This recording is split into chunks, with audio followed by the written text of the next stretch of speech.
Yes, reka twongere tubashimire mwese bakunzi ba Kamanzi Official, mwebwe mwakoze subscribe, tutibagiwe n'abatarayikora tubashishikariza kuyikora. Buri wese agubwe neza. Muri rusange kandi turifuriza abakristo bose Noheli nziza, twese kandi twitegura gusanganira umwaka mushya muhire wa 2025. Tugarutse mu biganiro n'amakuru kuri Pi Network no muri business muri rusange, ariko uyu munsi tukaba dukomeje kwibanda kuri Pi Network.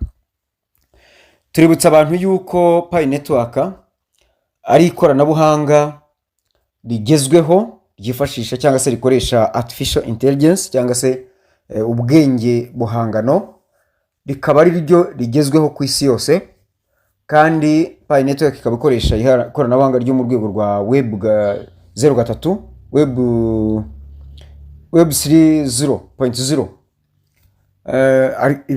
Abazi by'ikoranabuhanga barabizi ko niryo rihambaye, ari naryo ryifashishwa ubu ngubu mu by'imari ku rwego ruhambaye. Hanyuma kandi Pi Network ikaba ifite n'ifaranga ibita Pi Coin, rikaba rizajya ku isoko umwaka utaha bitarenze amezi 3 ya mbere ya 2025 nkuko biri mu itangazo rikiriho ubu ngubu.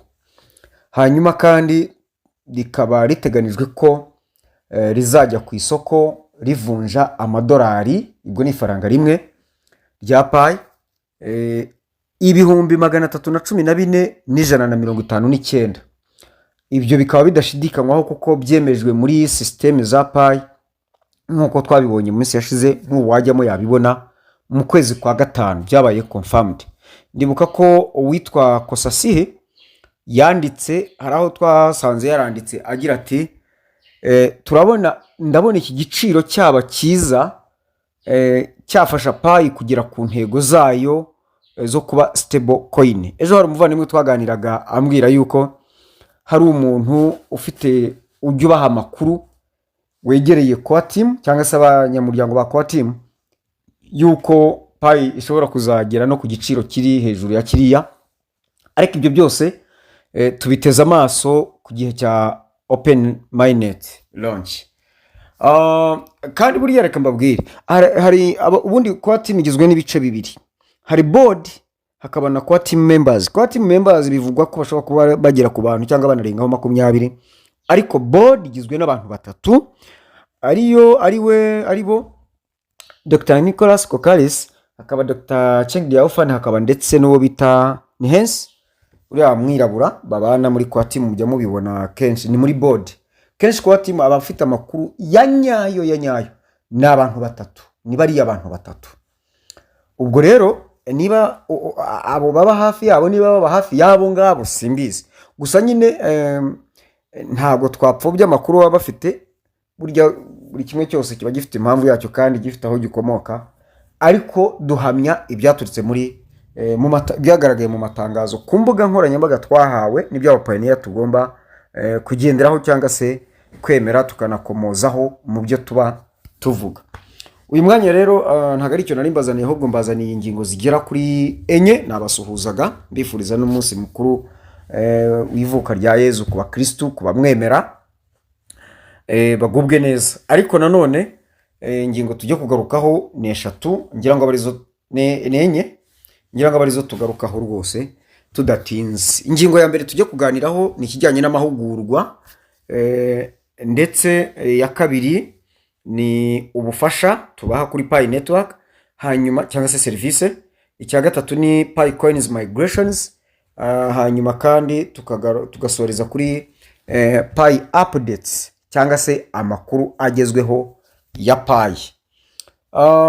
Rero ikindi contact zacu turajya tuzivuga mu kiganiro, mujye mutega amatwi kugira ngo muzimenye, nimukenera cyo tubafashaho mutubwire. Icyambere rero ku mahugurwa, buri wa gatandatu tubafitiye amahugurwa kuri Pi, ku bikorwa bikorerwa muri Pi. Hanyuma twanabashyiriyeho uburyo bwo kuba aba agents bacu. Aba agents turashaka kubashyira mu bice bitatu. Ibyo bice bitatu hari ukuba umu agent igice cya mbere, igice cya kabiri n'igice cya gatatu. Igice cya gatatu rero azajya aba ari full agent wacu, ku buryo tumurangira abantu, kuko tuzi yuko ibyo bintu yabimenye, azi kubikora, yanabyiyemeje. Hanyuma aho aherereye hose tubwira abantu tuti kanakaraha ni full agent wacu. Nkuko twabikora niko abikora, kuko twabimuhuguriye. Hahandi ni wa muntu uzaba warize guhera kugufungura konte, agakora n'ibintu bitatu cyangwa se n'amasomo azaba yarize agabanijwe mu bice bitatu. Reka nyabavire umuzi. Isomo rya mbere rizaba rigizwe no kwiyandikisha uko biyandikisha muri Pi Network nta makosa arimo. Hanyuma bikajyana no gukora verifications na mainnet checklist, ku buryo mbese uba winjije umuntu, umukoreye verification, umukoreye mainnet checklist, uwo muntu. Icyo ni igice cya mbere, cyangwa ni isomo rya mbere tuzabigisha. Ubwo uziga iryo somo ni igice cya mbere. Igice cya kabiri yego bigabanijwemo ibice byinshi, ariko twaze kubishyira mu bice byinshi kugira ngo bitagorana. Ubwo abo tuzajya twigisha ngo kwinjiza abantu, kwinjiza umuntu, kumukora verification na mainnet checklist ni isomo rimwe. Isomo rya kabiri ni kumenya no kuzuza ibikubiye kuri dashboard ya Pi Network. Harimo ururimi Pi ikoresha ni uruhe, urusangamo. Chat irimo ibiki, babikoresha bate. Security circle irihe, bayikora bate. Referral team iherereye he, bayikoraho iki cyangwa imaze iki. Mining rate iri hehe, tuyikoraho iki cyangwa tuyimenyeho iki. Iryo ni isomo ukwaryo. Isomo rya gatatu ni uko bakora KYC intambwe ku ntambwe, bikajyana no kwishyura. Bishyura bate, bishyurwa bate, muri make kwinjira muri blockchain. Iyo winjiyemo bakoramo na lock apps za kabiri zikorwamo.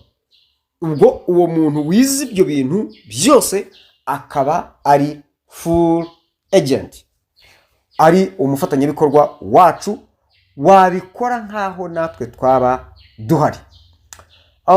Turimo turashyiraho uburyo ibisabwa kugira ngo ube umuntu ashobora kwiga kimwe isomo rimwe akajya akora ibyo ngibyo, ariko ntabwo dushobora kwemerera umuntu utarize isomo rya mbere ryo kwinjiza abantu ko yakwiga irya kabiri, irya gatatu se. Oya, ntabwo uwo nguwo tumwemerera. Umuntu wize isomo rya mbere ntabwo yemerewe kujya ku rya gatatu atageze ku rya kabiri. Icyo akora irya mbere wemerewe kuryiga ukarikora ryonyine. Tukamenya kuri agent 1. Agent kabiri ni wa wundi utera intambwe akanamenya na bya bindi biri muri dashboard, nabyo akabimenya kandi akabyuzuriza umuntu, akanabimusobanurira yabikoreye. Hanyuma agent wa gatatu niwo twita super agent. Super agent ni wa wundi ubikora byose, sibyo? Ubikora byose, ubu ni super agent. Ariko hakazana best agent. Best agent we arahenze. Uyu we azaba ari wa muntu ushobora no kugobotora konte yapfuye cyangwa se bangije. Mwabyumvise iby'amahugurwa mbishyize no ku ruhande. Abakeneye kugira byinshi mumenya cyangwa mukora tukabafasha, turaza kubaha nimero. Ingingo ya mbere tukaba turayirangije ijyanye n'amahugurwa. Ingingo ya kabiri ni ubufasha tubaha. Mu bijyanye n'ubufasha tubaha, mwari mumenyereye ko munsanga hano, nsanga ubu byahindutse. Igihe cyagiye, ubu twinjiye mu kwezi kwa mbere rwose kuri hafi, kandi open mainnet nayo iratwegereje kandi ibibazo biracyari byose. Ubu wemerewe kumpamagara nkagusangaho uri, nkagufasha, konti yawe ikajya ku murongo. Niba ari n'amakosa dukosora, niba ari no kwandikira kwa team tukayandikira, ariko ugomba kubanza kumbwira ikibazo se giteye gite, nkakubwira ibyo tugomba gukora.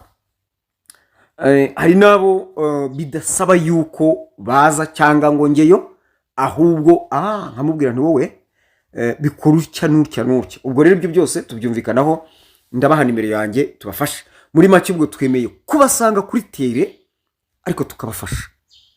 Ni ukuri pe, hari igihe umuntu aba ari mu kazi, tujye tureka gukomeza umutwe. Umuntu aba ari mu kazi, niba umuntu ari mu kazi ariko kamutunze, kuki yakavaho wamusanga wari byaba bitwaye iki kwe?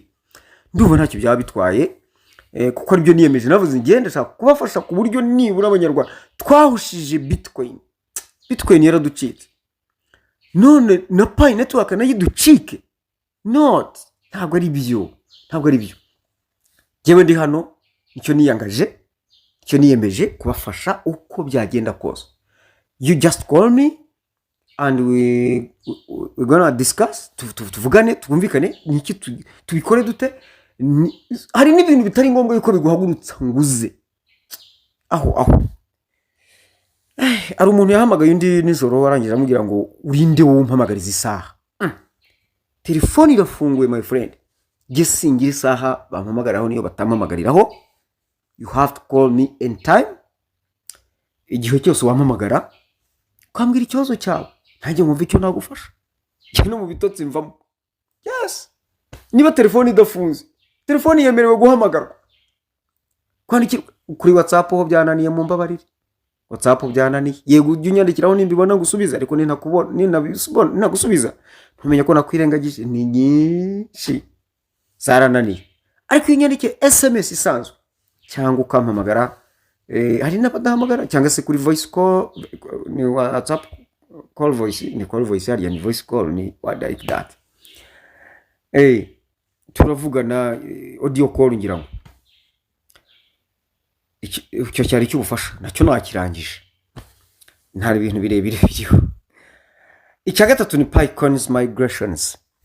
Ese uko kwimuka kwa Pi bigenda bite? Ni ryari? Ni gute?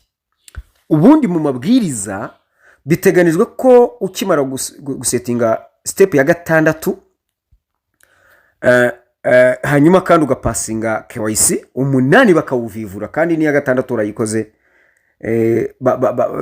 iminsi 14, 8 uvivuye, mbese bivivuye bikaba icyatsi kugeza ku ya 8, hashira iminsi 14 Pi zawe zikimuka. Ariko kubera impamvu twabonye mu itangazo zitandukanye, hari igihe bidakorwa hakurikijwe iyo minsi, ariko bikazakorwa. Nubona rero iminsi 14 ishize bitabaye, jya wihangana, ariko kubikora ko bazabikora. Cyo ni kimwe. Icya kabiri, hari abo Pi zabo zimuka ariko ntibabimenye. Ngiye kubigisha uko babimenya. Urakanda kuri Pi ukinjira hahandi tumayiningira, ugakanda mu dukoni dutatu ibumoso hejuru mu nguni, ukabona ku rutonde rw'amagambo iryo jambo rya kabiri ryitwa mainnet, ukarikandaho bikakujyana hirya ahanditse ngo balance dashboard. Ukareba munsi y'amagambo ari muri ibyo mbabwiye ahanditse imibare, hari unverified, hakaba transferable, hakaba na migrated. Ukareba kuri migrated, iyo zimutse ubona Pi zagiyeho, icyo gihe Pi ziba zarimutse. Kandi ibyo birebaho uko ikindi kibikwereka nuko ureba iyo ugiye munsi yaho ukabona handitse ngo mainnet checklist, uhita ubona urutonde intambwe za steps cyangwa se za ntambwe 9. Iya 9 iba yarahindutse icyatsi nayo, icyo gihe Pi ziba zarimutse. Benshi rero hari igihe baba batabizi. Iyo rero ubikurikije nk'uko nkubwiye, umenya ko Pi zimutse. Sibyo utarakana kuri mainnet checklist, ugeze hariya kuri balance dashboard, uhita ureba hepfo ahanditse iyo mibare. Transferable, unverified nizo utaremererwa kuba wakwimura.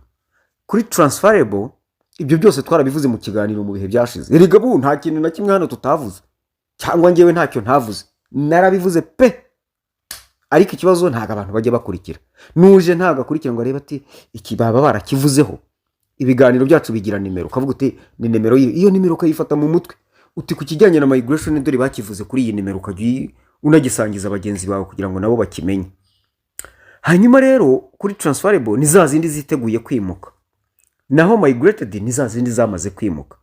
Ikiba gisigaye rero ni ukujya kuri blockchain ukajya kureba izo ko ziriyo koko, noneho ugakora ibindi bisabwa byo tuzabigarukaho ikindi gihe, ntabwo ari byo byari bituzanye. Nashaka kwivugira kumenyesha abantu kureba uko bamenya payi zimutse, cyangwa se ibimenyetso bikwereka ko payi zimutse nyine. Ni ukureba za ntambwe 9 ko zivivuye zabaye icyatsi zose, ariko ukanareba hariya izimutse ni zingahe kuri migrated nkuko nari mbabwiye. Ndumva tubiganireho bihagije ku buryo ibindi mwabibaza muri comment, hanyuma muri comment bongerageza gusubiza. Ngira amahirwe ntabwo zijya ziba nyinshi, ntekereza ko byinshi burya biba byasobanutse. Hanyuma icyanyuma ni Pi updates. Kuri Pi updates cyangwa se amakuru agezweho ya Pi, na amakuru abiri. Aya mbere nuko Dr. Nicholas aherutse ni ku munsi w'ejo ngira ngo yagarutse ku kintu cyitwa grace period update, cyangwa se amakuru ajyanye na Pi updates. Mu magambo ye kuri Twitter yaranditse ati grace period update reminder, kwibutsa ku bijyanye n'igihe cy'imbabazi. We have extending both KYC and mainnet migration grace period deadlines to January 31st, 2025 to help include more pioneers and their Pi as we prepare for open network in Q1 cyangwa se quarter 1 2025. Ati kwibutsa amakuru ajyanye no kwibutsa igihe cy'imbabazi. Ati twigijeyo igihe ibihe by'imbabazi ku kurangiza bijyanye no kurangiza KYC ndetse no kuzuza no gukora mainnet migration. Icyo gihe cy'imbabazi cyangwa ibyo bihe byombi by'imbabazi tukaba twara bishyize ku itariki 31 z'ukwa mbere mwaka wa 2025 mu rwego rwo kugira ngo abapioneers benshi binjiremo cyangwa se bazagere muri open network na Pi zabo zizimuke mu gihe twitegura nyine open network mu gihembwe cya mbere cyangwa mu mezi 3 ya mbere ya 2025. Iyo ni update ya mbere. Dr. Nicholas gushimangira iki kintu ni ikintu cy'ingenzi tutagomba kwirengagiza, tugomba guha agaciro. Kugira ngo Pi zibe migrated ugomba kuba passinze KYC ariko wanujuje verifications ndetse na za ntambwe 9 zose zuzuye. Verifications burya bikubiye muri za ntambwe 9. Bityo rero ibyo no birangiza uzaba uri umwe mu biteguriye kwinjira muri open network cyangwa se open mainnet na Pi zawe ukoza kabaye, kandi usubira inyuma ufashe bagenzi bawe kugira ngo nabo babikore, abo uzi cyangwa ushobora kugeraho. Hanyuma indi update ya kabiri yatangajwe kuri Instagram, aho yagize ati how can pioneers mine more Pi? Ni gute aba pioneers ba mininga Pi nyinshi? Pi nyinshi buri mu pioneer yazimininga ati, yaravuze ngo although the base mining rate has dropped, pioneers have multiple ways to increase their individual mining rate, accentuating the importance of making more contributions to the network. Nubwo tubona buri kwezi Pi tumininga zigabanyuka, aravuga ati ariko hari uburyo bwinshi aba pioneers bakongera Pi ba mininga rwose bikabagirira umumaro. Noneho rero arabusobanura ni uburyo bugera kuri bungahe 1 2 3 4 5 6, ni uburyo butandatu ari nabwo ngiye kubasomera. Uburyo bwa mbere wazamura payo mayininga ku isaha.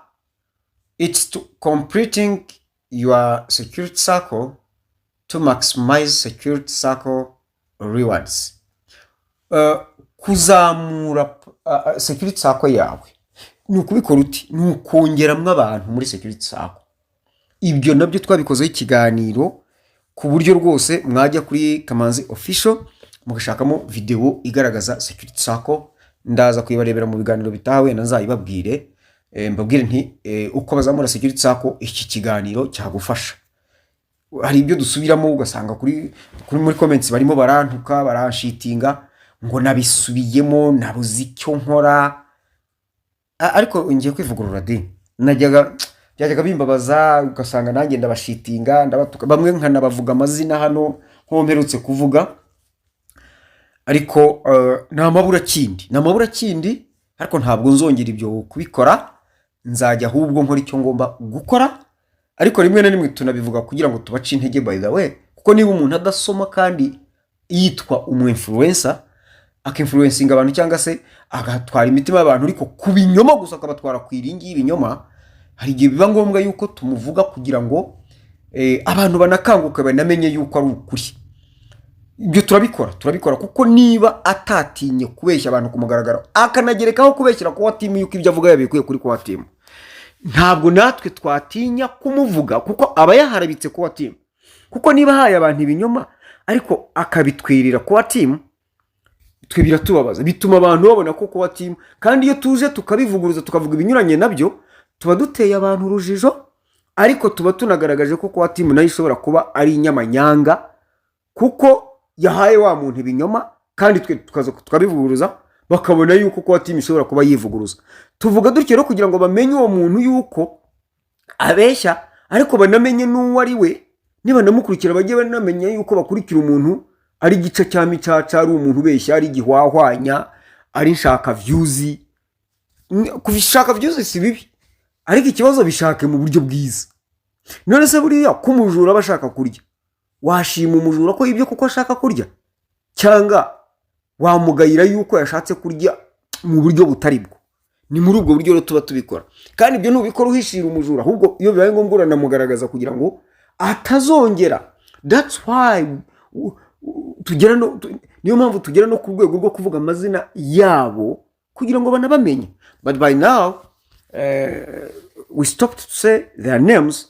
Ntabwo twongera kuvuga amazina yabo, ariko tuzajya tubivuga abwirwe benshi yumve beneyo, kandi imfubyi burya ngo yumvira mu rusaku.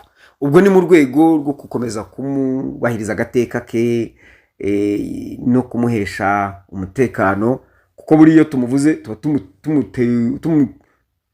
tumushyize mu rwego rw'umutekano muke, ariko agomba kumenya ko ari amakosa yikururiye. Yego, kandi ikindi ntabwo tumutuka, turamuvuga gusa tukavuga ibyo ukora sibyo, kuko burya niba ushatse gukorana n'umuntu mbabere no mu mucyo. Gihe nigeze gukoranya aba leaders hano mu Rwanda, mbazanira igitekerezo baracyemera, turahura tugira ngo dushyireho ubuyobozi bumwe bw'abayobozi, tunagikorana group, ariko tumenye dufatanye kuyobora aba pioneers. By the way, byaje kurangira babyanze, buri wese azana ibye, barangira kurenga ku byo twemeranijwe. Twahuriye hano Kigali ngira ngo inshuro zigera kuri 2 niba nibeshye, bamwe ntibaza ariko tubashyiramo. Urumva, aho bose bakomeye mujya mwumva barabizi, ntabwo mbabeshyira, ntabwo nabivuga hano, simvuga wenda kanaka, ariko barabizi ko twahuye. Bamwe abandi birangira babyanze kugeza ubwo mvuga nti se aba bantu niba badashaka ko dukorana, ariko bagakomeza kuzana ibintu bitari sawa, bashaka no kunyikoma, ariko ndanabahunga mva kuri WhatsApp njya kuri Telegram. Abankurikiraho kugeza ubwo banyinginga nongera ngaruka kuri WhatsApp, bizo kuba ngombwa mfata umwanzuro njya kuri YouTube kugira ngo ngewe ngira abo mfasha benshi kurushaho. Mbona nabyo ntibihagije, biba ngombwa ko mbaprocinga kubegera, ari nabwo buryo ndimo gukoresha ubu ngubu, ari ukuvuga amahugurwa, ari ukubafasha bafite ibibazo byabo. Icyavuyemo ni iki? Muri kwa kwanga guhuza kwacu twagira ngo tujye duhuriza hamwe aba pioneers tubafashe, ariko icyavuyemo nuko konti nyinshi zafunguwe mu buryo bw'amakosa. Hari ibyo twari tutarasobanukirwa nibyo, ariko ntabwo tugomba gukomeza kubikora kuko biri mu gushyira mu ngaruka aba pioneers benshi. niyo mpamvu rero nafashe umwanzuro ndavuga nti ibi byo kuvuga gusa ntibihagije, reka ndebe nuko nagira icyo nkora. Ariko ubu ngorane ndimo guhura nazo, abo mpura nabo murabizi konti ukuntu ziba zarapfapfanye zaragize gute. Ariko n'uyu munsi abantu aho gukurikira n'ibiganiro naho byaziye nk'ibi ndimo kubabwira, ni ibintu byinshi twagiye tutanga mu biganiro birahari hano kuri channel, ariko ntabwo abantu bagira umuhati umwete wo kubikurikira, baracyakomeza gukora amakosa. Ariko turabihanganira nyine tukabikora. Niyo mpamvu rimwe na rimwe uje dufashe tukaguca amafaranga ya serivisi runaka tukabyumvikana, ariko bitarengereye na serivisi nyine, ariko kugira ngo nawe ugere ku rwego rw'abandi. Ariko abantu ugasanga nabyo ntibabyumva, niba kubegera ari ryo kosa I don't know, ntibibatangaze ko ushobora kumbona none ejo ntumbone, open minded ikagira kikaba ejo ugasanga urabihombeyemo, nta kundi nabigenza. Rero kuzamura urwego rwa mining, uzuza security circle. Cya kabiri barakubwira ngo inviting your friends to increase pi to mine pi to increase your referral team. Nukuvuga ngo iyo winjiza abantu nabyo ubwabyo, cyambere winjiza umuntu baguha pi nawe bakamuha pi, ntabwo bayimuha ngo we bayikwibe, barazibaha mwese imwe. Ariko wibuka ko iyo mwinjije we nagera igihe cyo gukora KYC azishyuzwa pi imwe, ariko we warayirangije uko winjiza benshi rero pi baguhaye zigumaho. We iyo bamwinjirije urumva niba mwishyuza azayitwara. Ni byiza rero kwinjirira ku muntu namwe abatarinjira mu byumve, kugira ngo baguhe pi imwe, ariko niba nakwishyuza bakakwishyuza pi ntibazatwara iyo wamayininze, ahubwo bazatwara iyo baguhaye. Kuko kugeza ubu kuzuza pi muri kwezi kwa 12 biratwaranyira ngo hagati y'iminsi 8 n'9. Hanyuma icya kabiri ugomba gukora kugira ngo uzamure pi umayininga ku isaha cyangwa ku munsi, barakubwira ngo reminding your existing referral team to mine. Iyo wibukije abagukomokaho cyangwa se abari muri security circle na wundi ukomokaho, abo bose bari muri referral team yawe, iyo wibutsa ko mininga hari icyo bikongerera wowe mu buryo bubiri.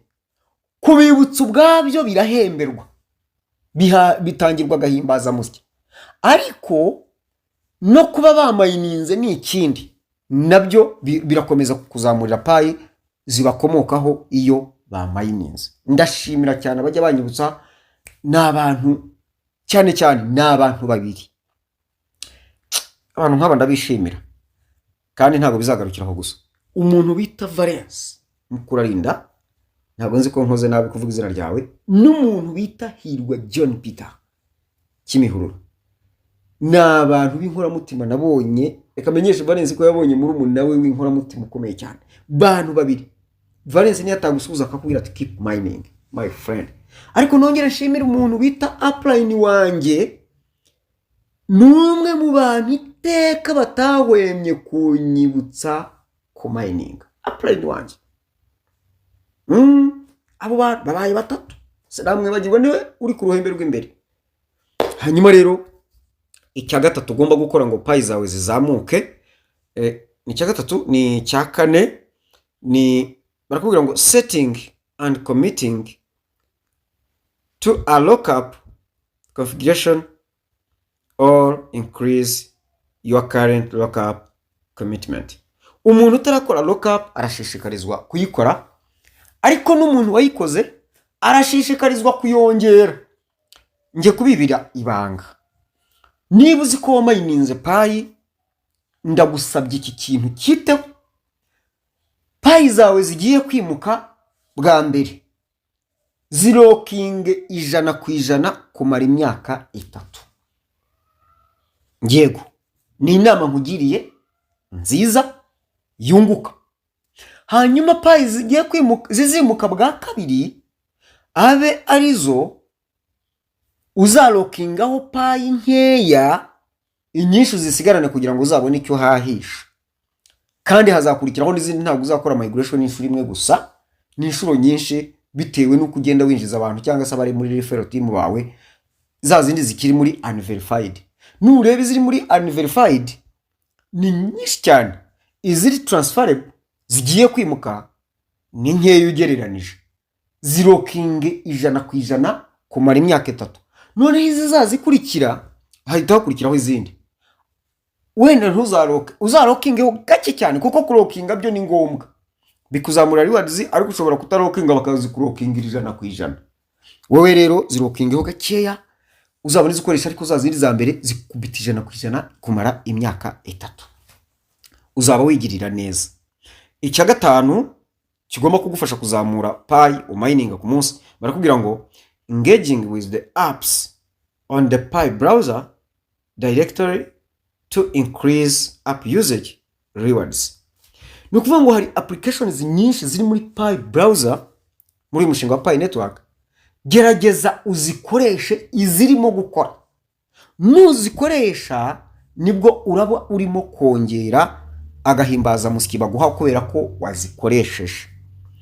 Hanyuma icyanyuma ni running a node on the testnet to increase node rewards.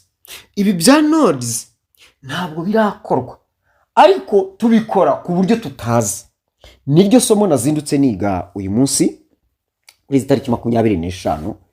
Ni ukuvuga ngo ibi bya nodes, ni ukuvuga ngo konte ufite wowe mu pioneer cyangwa wowe mu pioneer ubarwa nka node. Buri wese abariwe node imwe, buri wese abariwe node imwe. Ni ukuvuga iki? Ni ukuvuga ngo Pi network buriya, wenda kanjye kurindi somo, izaba ifite cyangwa se iteganirijwe nodes miliyoni 100. Noneho rero hari nodes iyo dufite testnets ebyiri.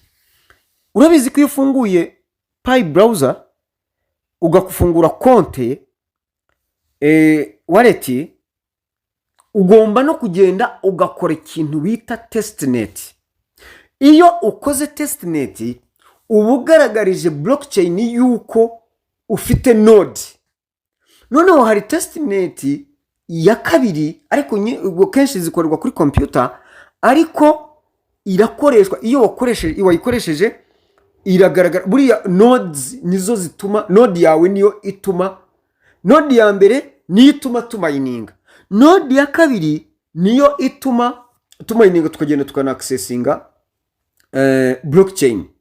Noneho node ya kabiri ni ya yindi ituma tubona ariya makuru tubona kuri dashboard, tukabona amakuru ya blockchain, ibyo byose.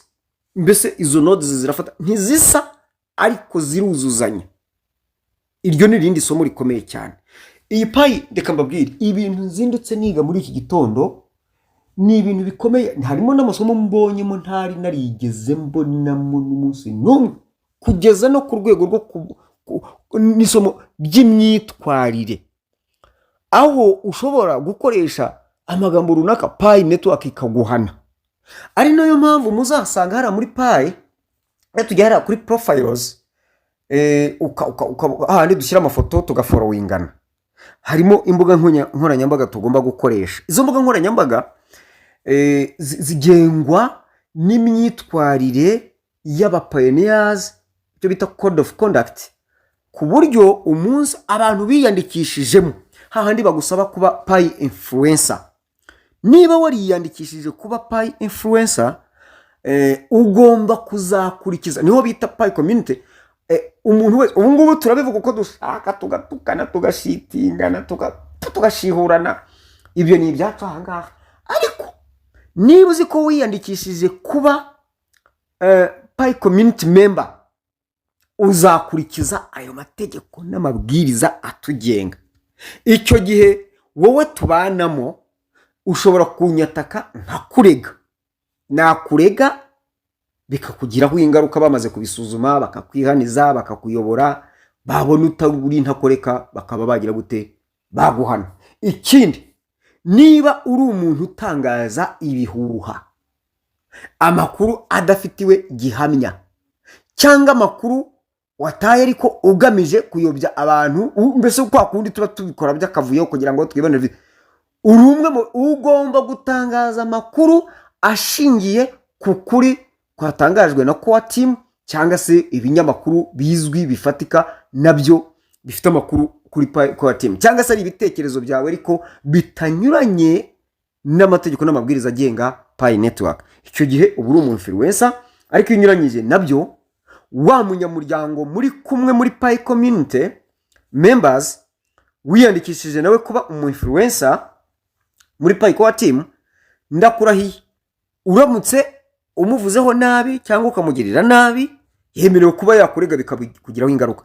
Ariko ahangaha tutariyinjira muri icyo gice, turi abantu bivugira ibyacu ko tubiboneye kuri Pi n'iki, ariko niba dushaka kuba abanyamuryango ba Pi ba nyabo tugomba kwinjira muri urwo rugaga tukaba aba influencers mbese ndavuze ngo yebana tukabikora ku buryo bwa kinyamwuga nk'uko amategeko n'amabwiriza muri Pi Network abigenga. Amategeko n'amabwiriza y'imyitwarire y'umupayiniya abigenga. Niba wiyemeje kuba umutanga, mbese ni nko kuba umunyamwuga mu itangazamakuru muri Pi Network, niba warabyiyemeje kandi ukabyiyandikisha, kurikiza uko amategeko n'amabwiriza abigenga.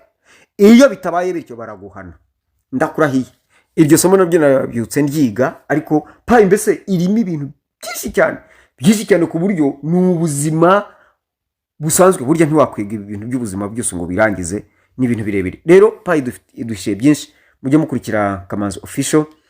Kugira ngo mukurikire, kora subscribe ukande no kukazogera kugira ngo ujye ubona imenyesha yuko ikiganiro cyahageze. Twige mu rurimi rwacu, twumva Kinyarwanda, Ikirundi, barakurikira Ikinyarwanda n'indi mishamizi bishamikiyeho. Tujye tureka ibintu byo guca hirya hino ngo tuvuge ibintu bizana bigamije gushitura abantu akarime karyoshye no kubabeshya kugira ngo tubone views. Hari n'igihe uzana ukaryongora ku bidafite umumaro kugira ngo bagukurikire kubera ko ngo wamenyekanye. Ntabwo ari byo, nta kamaro bifite. Mureke tuvuge ibintu bifite umumaro, bitwungura, bituganisha aheza, bityo tuzasanganire open minded dusobanukiwe. Turimo turanabategurira by the way uburyo bwo kuzajya tubafasha mu gihe kizaza abadashobora kwikurikiranira ibyo bintu nko kwishyura, kubatumiriza ibintu, tukabibafasha. N'ubufasha yego tukabikora mu business, ariko yo kubafasha. Kuko urumva niba umuntu afite amafaranga ye yayabonye akaba agiye kubyigana n'amafaranga ye, kwihindukira ngo arajya gufasha abantu ngo niki cyatumye utabimenya akaguca ibya mirenge. Oya, turashaka kuzakubita hasi ikintu bita ibiciro, kandi tukajya tukubwira tuti iki niki hahandi tuzagufata tukagukurikiranira muri Pi. Iki turakigurira hehe, kizakugeraho gute, mpaka kikugezeho. Twebwe ukatubaza uti mumfashe kwishyura uriya muntu, tukakubwira tuti dora heza wagikura nta, cyangwa babifite naba ngaba. Mumfashe kwishyura muntu atamenze. Hanyuma si ibyo gusa, uzaze tukubwire tuti dore ibintu byawe byaje, ngwino bifate. Yego, mwabyumvise? Ibyo turimo turabibategurira kandi turabibagezaho bitarenze, gahunda yabyo uko iteye n'iki turabibagezaho bitarenze icyumweru gitaha. Murakoze rero, mugubwe neza. Amakuru nakagaruka n'ibiganiro kuri Pi Network tuba twakoresheje igihe kinini kugira ngo dukubiremo byinshi. Iki kiganiro ni ikiganiro kiba kidakenewe gucagagurwamo ibice kubera ikibazo cy'igihe. Jya ucyumva usubikire ku munota usubikiyeho, nurangiza ukomeze. Hanyuma nukenera ko tugufasha, nimero zacu ni 0788 320 14 18 cyangwa 0722 12 54 532. Ndazisubiramo 0788 320 14 18 cyangwa 0722 12 54 532. Amazina yanjye ni Tite Kamanzi.